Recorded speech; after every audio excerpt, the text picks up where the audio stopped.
Hey there, football fans. Here we are, episode number 15 of Nick's Who Gives a Crap Football Update, aka Nick by the Buffalo. I hope everybody had a fantastic Christmas and New Year's. Me and my family had a fantastic holiday. I hope you all did as well. And we're getting ready to get into the playoffs for the NFL. We just are wrapping up the bowl season for college football. I'm not a big bowl person. I don't really watch bowl games. Honestly, I watch 2 bowl games, sometimes 3. I always watch Oklahoma State, of course, when they're in a bowl game. I typically will watch OU. That was the case this year. And then a lot of times, not always, I'll actually, watch the national championship. I probably will this year. I'm not sure yet, but I probably will. I've talked about it before, how I don't care too much for college football's format and its hierarchy. So that's why I don't really get into bowl games. Quite honestly, I was thinking about it the other day, and I was thinking maybe it's time that, they go ahead and move away from the bowl games because of all the way these players that are skipping the bowl games now, it's becoming a trend where players are saying, I'm not going to play in the bowl game because I'm going to get prepared for the NFL draft. Well, if more and more players are going to start preparing for the NFL draft and they're going to skip the bowl game, I think we ought to get rid of bowl games, because if it's not that important to the players, then we need to quit doing it. Because it's not that important to me. I know a lot of you really love the bowl games, but college football would be so much better. Everybody knows this. If they would expand the playoffs and make it more like the college basketball experience, where you had an opportunity for some of the lower tier teams to actually compete in a playoff format. Anyway, I don't want to spend a lot of time on that. Both Oklahoma State and Oklahoma, very, very disappointing in their performances. I did expect Oklahoma State to beat Texas A&M. They started the game looking like they were going to do that, but it didn't turn out that way. They just kind of sputtered out towards the end there. Couldn't get much offense generated in the second half, and it ended up being pretty much a disappointing. It was a very disappointing loss for Oklahoma State fans, including myself. The Sooners, I had predicted that they were going to lose in the first round of playoffs because I knew that they were not at the same caliber of an LSU or of an Ohio State. I thought maybe they were closer matched to Clemson. Clemson apparently is a little better than I'm giving them credit for. Honestly, I don't feel like they'd played anybody, but they took care of Ohio State. That being said, I knew LSU was a huge mismatch because I think LSU is the best team in college football and have thought that for a couple of months now. However, I was very disappointed in the Sooners. Honestly, they really came out and got stomped. I didn't expect them to get throttled like they did. I just didn't expect that. I felt it was an uninspired performance by the Sooners. They just didn't. They were flat. They were flat, and they didn't have answers. And it brought me to this disgust that I've had with the Big 12. And before, I didn't think it was that big of a deal when we went to the spread offense, Big 12, and offense is throwing the ball on the field and keep making teams keep up with us. But that's getting outdated. It's time for the Big 12. Mike Leach is long gone from the Big 12. Mark Mangino, long gone from the Big 12. Cliff Kingsbury's now gone from the Big 12. Mike obviously is still in the Big 12, but for the most part, let's move away now. Okay, Big 12, let's move away from this spread offense where we're going to just try to throw the ball, spread the offense out, and let's start playing some defense. Okay, let's get back to where the Big 12 has a balanced attack on both sides of the ball. Let's get the recruits that we should be getting. The Big 12 should be recruiting top-tier defensive players from Texas area, This is a huge recruiting area for the Big 12. We need to get back to recruiting those players that are jumping to the SEC, the Big 10. Let's start playing defense, please. That's my biggest complaint about Mike Gundy. I don't have very many, and I am not one of these people that's saying he should be fired. A lot of people I'm hearing saying that I think don't really know what they're asking for in this situation because Mike has had a large amount of success given the amount of success that Oklahoma State really, truly could get and attain. I've told you before, they're not going to win a national championship. They don't have that ability with the way the college format is, and I think he's the best coach for our program. But anyway, that's another rant. I want him to play defense. I'm tired of this bend but don't break defensive mentality. There is no reason that the Oklahoma Sooners, because the Oklahoma Sooners are one of those elite top 15 programs, there is zero reason that the Oklahoma Sooners should not be playing defense. None.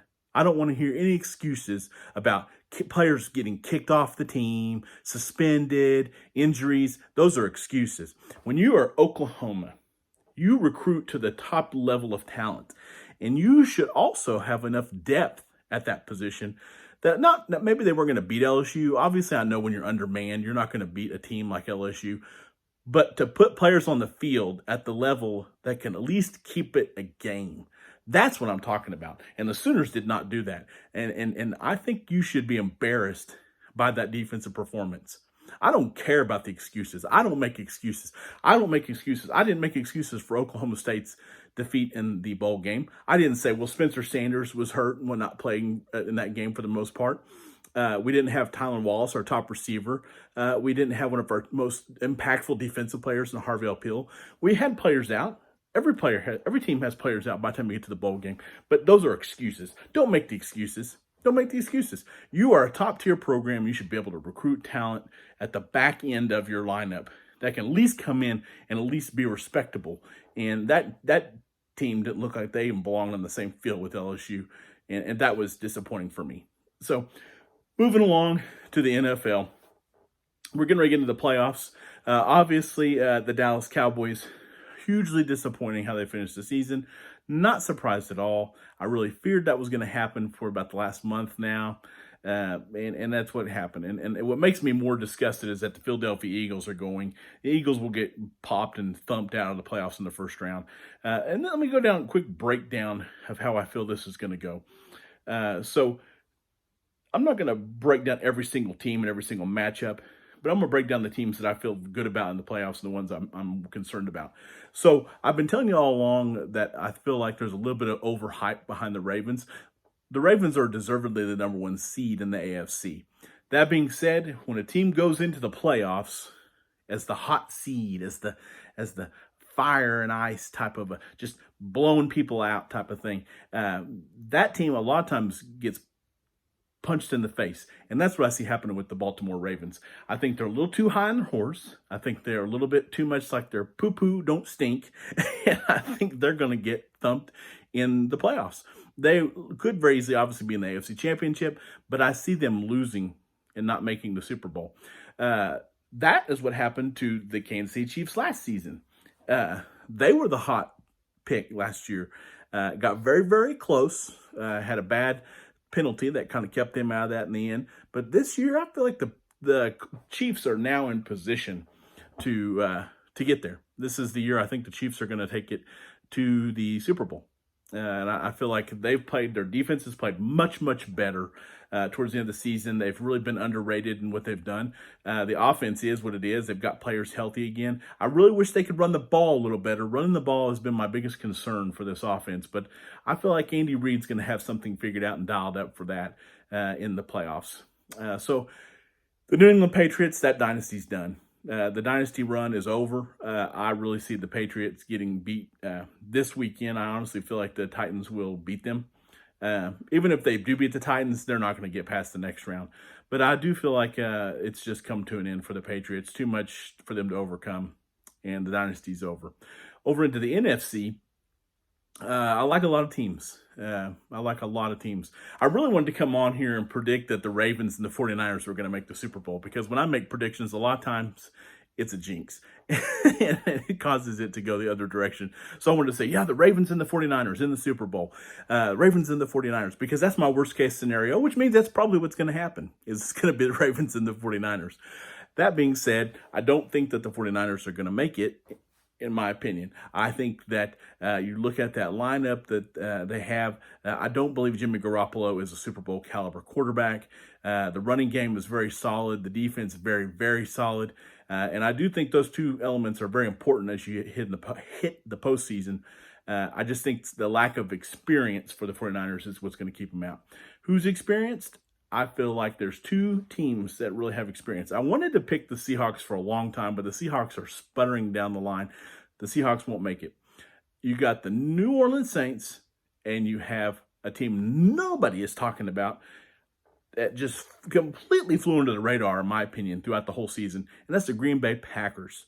The Packers, 13-3, very much flew under the radar this year. Played very good defense. They're not doing it on Aaron Rodgers' back.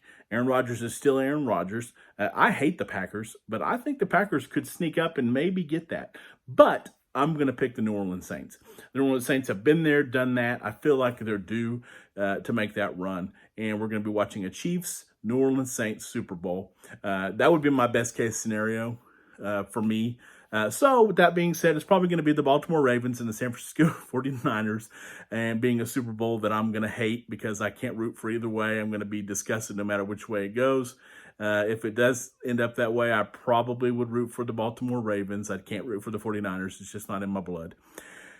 Okay, let's wrap this up now with the Dallas Cowboys, since they're wrapped up almost. I don't know. We are still, this is Thursday after the season's wrapped up. Jason Garrett is still not fired. I do not know why, and I'm getting a little bit nervous that we're going to get the clapper back. I do not want to see that. I do not want to see that. I promise you, I do not want to see that. But we aren't going to get an answer, apparently, maybe not even today. So hopefully it does come down today that he does get fired. Hopefully by the time you watch this video, he's fired. But we'll see. We'll wait and see. But what I wanted to finish up talking about the Dallas Cowboys is with a player that I talked about at the beginning of the season, and that's Ezekiel Elliott. So at the beginning of the season, I was putting some blame on Zeke that he could be too much of a distraction for the Dallas Cowboys this season and cause us to not do well. I'm not a fan of Zeke as a kid, as a person. I think he's got questionable character. I think he's kind of a goofball, excessively a goofball. I don't think the running back position is as valuable as some people think it is in the current NFL. But that being said, I told you in another video how I don't like to see people unfairly criticize people that have earned it. And this season, I heard a lot of people say that Zeke did not perform up to his contract. I don't agree at all. The kid ran for, and I may be a little off on these numbers, but I believe it was around 1,300 yards that he ran for this season and 12 touchdowns. That's a good year, folks. That's a good year. I'll take that. I'll take that even with his contract. And I know he's the highest paid running back in the NFL. But to sit here and think he's supposed to rush for 1,800 yards and 15 to 20 touchdowns, that's absurd. 1,300 yards and 12 touchdowns is a very respectable season. Zeke did his job. And honestly, when people were saying Zeke wasn't getting the yards in the end of the season and that's why they were losing, they weren't giving him the carries. Take a look at the carry numbers that they gave Zeke down the stretch. The games that they lost, they didn't give him the ball over 20 times in a lot of those cases. He's the type of running back that you've got to give him the ball 20 to 25 times at least. So to only give him 15 carries, less than 5 carries in the second half, that's inexcusable. And that's the reason why I feel like we shouldn't even be talking about Jason Garrett in the role right now. So I feel like Zeke is not the person to be getting the blame this season. That's the defense is who I feel like should get the blame. I told you early in the season that I felt like the defense was going to be the key to a Super Bowl run, and the defense was extremely disappointing. If you want to criticize somebody for getting their money and not performing, don't do it on Zeke. Do it on DeMarcus Lawrence. DeMarcus Lawrence got a massive contract this offseason and has massively disappointed. He has not gotten the sack numbers that he should have. He did not make an impact in most games. So DeMarcus Lawrence is the one that I've been extremely disappointed with, and the defense as a whole. So the defense, I thought Chris Richard was the answer for us, and he and Marinelli. I think the scheme was outdated. I think that people knew their defensive lineups and knew the defensive scheme. So the whole coaching staff needs to go. Whole coaching staff needs to be a complete turnover. Okay, so I'm going to wrap up this week. Like I said, I got my Chiefs jersey back on. Cowboys are out of it, so I got to go to my number 2 banana, which is the Kansas City Chiefs and Pat Mahomes. So Chiefs Kingdom, I hope that we take it to the house now. And absolutely, I have no shame being the bandwagon fan. As I told you before, I am a big Mahomes fan, so this is not hard for me to root for the Chiefs down the stretch. So I hope that predictions come true. Let me know your predictions. Let me know who you think is going to go to the Super Bowl.